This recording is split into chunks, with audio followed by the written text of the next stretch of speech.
In the high school division, second place, Kathryn, Reeser. It takes a village, social responsibility in the community. If one were to trace history all the way back to the first appearance of man on the earth, they would find that social responsibility in the community could be narrowed down to one very plain yet familiar saying: it takes a village to raise a child. Social responsibility is a duty to one's actions and obligations regarding their society and nation, whether the body in question is a part of a government, organization, corporation, or individual. Social responsibility, we as humans are responsible for what goes on around us. One cannot simply exist in this world as a spectator to the sport of life and blame those around them for social, cultural, or economical dilapidation, when the fact is that by not taking part, they themselves are to blame. In the metaphorical sense, the society, culture, and economy that is formed around us and others is as a child. The child is naive. It doesn't know how to act, so we must help it and guide it down the path that is best for it, so that it grows up strong and able to sustain itself. An example of a nation that grew out of its people is the ancient civilization of Rome. Rome was not built in a day, nor did it develop from one person in a span of 24 hours into the strong, able-bodied lass that we have studied, learned, and know about. No. Rome's inhabitants had to help nurture her.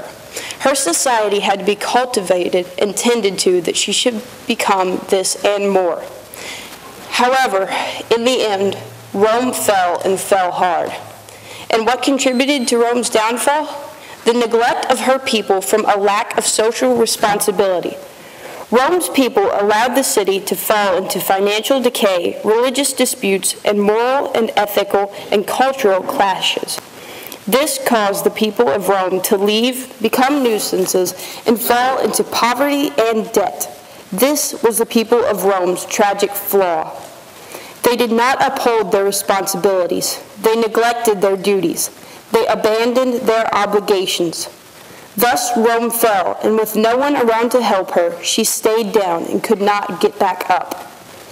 But if Rome's people had just upheld their social responsibilities, they could have salvaged her. History repeats itself, and time again, cities have fallen because of the neglect of their people. Their demises have been attributed to their disregard for social responsibility. But Rome was once a great and strong empire because of social responsibility. It takes society as a whole to keep a culture, country, or empire intact. Not just one individual, but many. Many individuals taking up their yokes and bearing whatever is expected of them in order to preserve their heritages, families, and their homeland. But how can citizens of a community be socially responsible? Well, for starters, just being aware of what is going on around them. People have to be aware of the issues before they can do anything about them. They have to know what decisions are being made for them. They have to know what needs to be done and what they can do.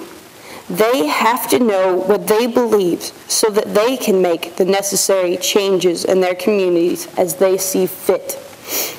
Responsibility cannot be neglected, and if gone unchecked, will surely lead to the downfall of any entity. But for those who do live up to their social responsibilities, great rewards will be offered in return for their simple, human, social responsibilities in their community. First place, high school division, Raymond, Chretien. It takes a village, social responsibility in our community. There are many problems that we as a community face. Some problems are more complicated than others. We all find ourselves in sticky situations that we find hard to get out of in the long run. Well, the children of this village, the children of my village, are in a different predicament. We are gifted but caught up in today's society. If it takes a village to raise us up to be socially responsible in our community, in what ways can we receive help?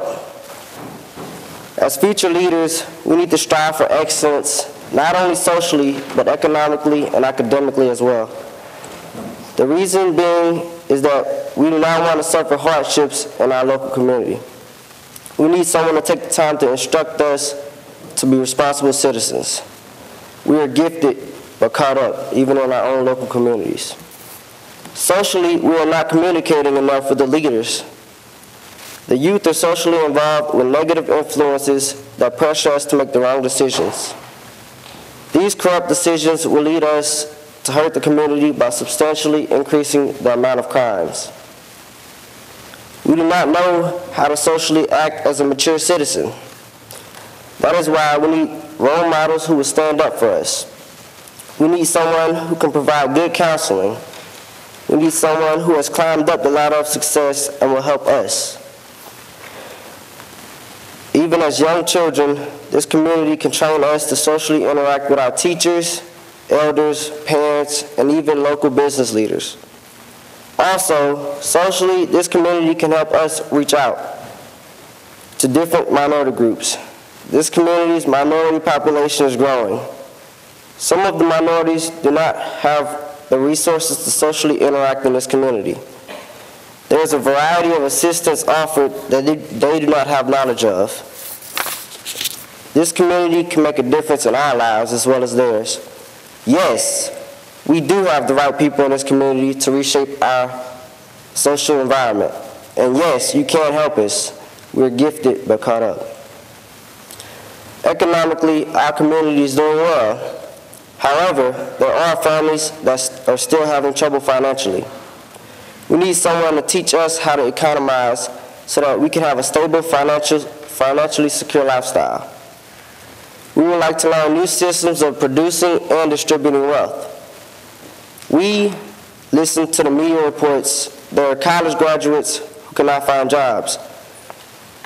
We need the leaders now to help us before we get into that same predicament.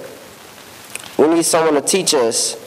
We need someone to show us how to have a successful job interview. We need someone from this community to teach us how to create an outstanding resume. We believe that our community has the capabilities and the powers to change our lives so that we can benefit our economy. Do not look at our past failures. We need our community to see that we are gifted but caught up. Even though we have some schools with low test scores and high dropout rates and peer pressure, we as youth of this community are determined to be highly qualified. Some places in our communities are high-risk areas that have families who do not have a high school diploma. These families are laboring long hours and are spending less time at home with their children. They do not have the time to reteach their children's lessons. Also, they do not have the finances to send their children to qualified tutors. That is why we have high-risk areas that repeat generation after generation. However, take a closer view at our community. We need help to develop a plan of action for our educational goals. You can help us build our confidence in learning by providing motivational speakers. For example, inviting national and local leaders to speak about their educational journey will help us to see what obstacles we may face in our intellectual future. Furthermore, we need financial help from our community towards building successful educational programs. It is the community's social responsibility to enhance our educational goal. In conclusion, everyone is gifted in this community, my community. Everyone has a dream. Everyone needs a chance to succeed in this community. It will take the whole village to reach out and pull us up from a troubled past. This is our community's social responsibility to help guide and direct us. We all get caught up. We need to know what is our next step ahead. As a great community, we need to examine the flaws of others to learn how to change the future. It will take the compassion of our leaders to help build us a brighter future. We are gifted but caught up. Where do we go from here? Thank you.